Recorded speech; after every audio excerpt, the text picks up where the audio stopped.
Well, all right. I've been spending a lot of time on both of my channels on RCs that cost under $200. And of course, then I'll always get the commenter that comes and says, you know, there are some of us that would like to see RCs over $200.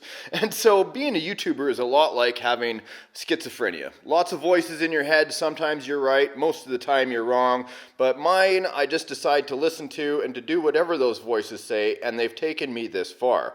Yes, my friends, you are looking at something that actually cost me almost, well, with tax, over $1,100 for this Cross RC UC6 1/12 scale 6x6 with a 2-speed transmission in it. Yeah, that's Canada dollars, remember. Everything I pay for is here up in Canada is way more. Same with the folks down in Australia and with New Zealand as well. They also paid this kind of money for their, higher end products, any products really. Unbelievable. Look at this. I wanted to do a major kit, something that was going to be a challenge, something that was going to take me some time, something that I could build up to be my own. I'll tell you right now, I want to paint it red, not green or black or anything like that. An aged red is what I'm going to be going for. Making this more of an off-road truck just to go out trailing with. Look at these. And listen to this. Listen. Watch this. That is solid. It's one of the heaviest boxes I have ever attempted to get with a scale truck in it. I think no more blathering on. Let's go ahead and open up the box and see what's inside. Now, this one comes with a light kit, but no sound kit, and it is incredibly detailed. The last Cross RC kit I actually built was my Cross RC PG4L, which is now known as Bumblebeast.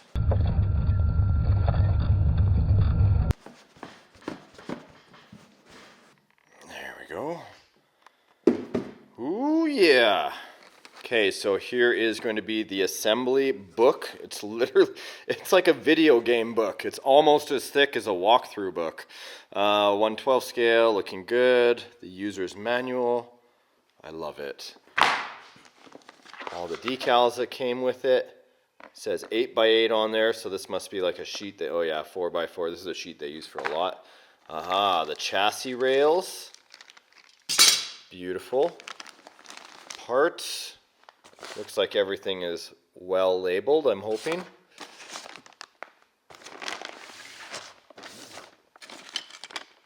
Oh.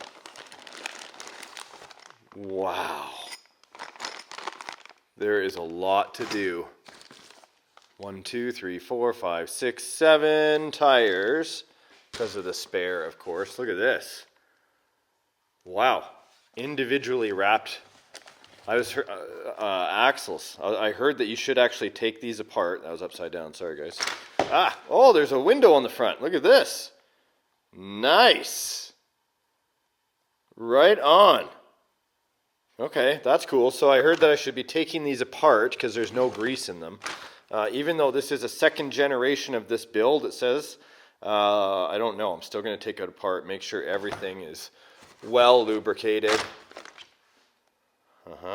So that one's missing that pin on top. I wonder why. Doesn't need it, obviously. The hood, the roof. Oh, the motor and transmission. That's beefy, man, and heavy. That's part of the weight. Oh, there's all the leaf springs in there. There is a speaker, so it comes with a speaker at least. That's good. And then this is going to be for the back. And then look at all this. Yeah, it comes this color, folks. I'm going to have to paint this after I assemble it because the type of glue that I need will actually turn the paint back to liquid if I touch paint with it. So that's no good. Let's see. This is going to be the light kit. Yes. Very cool. And electronics. And then, of course, the interior. A seat with a bench, and then the battery box. Okay, laid out in the important parts I thought you guys would find interesting across the table. Let's start on this side with these axles. One thing I noticed when I was doing all this is that they're color-coded, green, yellow, and red. Obviously, this is the front steering axle. Let's take one of these out and have a look at it. We'll look at the steering one.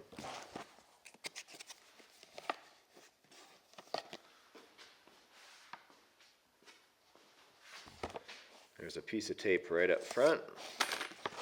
And then, kind of like you're getting a donut out. Oh, nice. Poked in the end with the axle shafts, it is. There we go, one side comes out, and the other. Nice. So this is something I'll be painting. This is going to take me a long time to do. Look at that. Unbelievable. And it's got a very nice weight to it, like it's going to keep this planted for sure. They look beefy. I wonder if they can handle a tumble. My other Cross RC has taken quite a bit of abuse. Whoa, almost put it to the test right there. Next in line, I figured we'd have a look at the tire. Look at this. So let's focus in on that. It is nice and sticky and already comes with a beadlock ring installed. So those rims are going to be beadlocks, which means the tire is going to be pinched in between all around this bead, which means it'll be held in place and will be a sealed tire. So technically, if I waterproofed the electronics or used electronics that were waterproof, I could run this in the water. Now, speaking of the beadlock itself, let's have a look here. Already painted black. Looking pretty nice on either side. And then you top it off. Here's the hex adapter on the back. It's a cast piece. Look at this, if I can focus in. There we go. Beautiful. You can see that's where the drive pin would go. And then look at this, all metal. Focus. Hard to focus on this kind of thing. It's very shiny. There, look at that. All metal. That is going to look spectacular. Moving on, here's the drive shafts in the back, all metal. There's 3 of them. They look very straightforward. Hopefully they're strong. Made of metal, I'm sure they will be. And of course, we already kind of touched on this. I'm not going to open this until it's time because this is the lighting kit. And this speaker is actually a gift, as they say. It is a gift. That's nice of them. So, I'm not quite sure what must be a radio antenna or something in there, but it's nice to see that they give you a speaker to encourage you to buy their sound kit. Here's a couple of the dampeners. I didn't see any other dampeners, but I do see leaf springs right here. These are the main leaf springs. And then, of course, as I showed, these are the different leaves that you can add to it.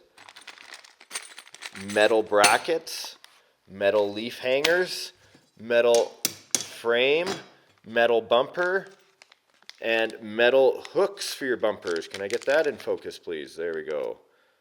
Very nice. In case I need to be towed, metal, metal, metal, and then of course the roof and everything is plastic. These little hinges, I may paint them, I may not. I haven't decided. Let me know what you think in the video description box or in the video comment section down below. Because I always like to read your comments. Let me know if you're even watching right now. Are you interested in a project like this? So with the battery box, we know what that is. Everything else on the table we basically touched on except for this. Now this is the 2-speed transmission, and the motor, which is a 35 turn, comes pre-installed, ready to rock. I think I'll probably change this out, but it just depends. And here is how it will shift from first gear to second gear on a little servo, of course. Like anything, I'll be taking it apart, making sure all the gears gets the grease that they need, so I'm not having any problems out on the trail. But I'll do that when I'm swapping the motor out. Heck, I might even do it right away. Doesn't matter. Okay, moving along. All these plastic pieces are just out here. I didn't want to get into the plastic pieces. You guys are going to have to tune into the show if you want to check out more. I did have a look at the instruction book. Everything has a great exploded view, identifying every single piece that's in there. And of course, one of the first things that we get to do is it tires? Is that what we're doing right out of the gate? I don't think so. I think we're looking at the motor first. Oh yeah. Yeah, that's basically, the tire is first. I think that would be a good indicator when it says the number 1. Anyway, guys, thanks a lot. Leave me a like click if you like what you see here, and I'll see you in the next episode where we get to start building the Cross RC UC6 6x6. Yeah!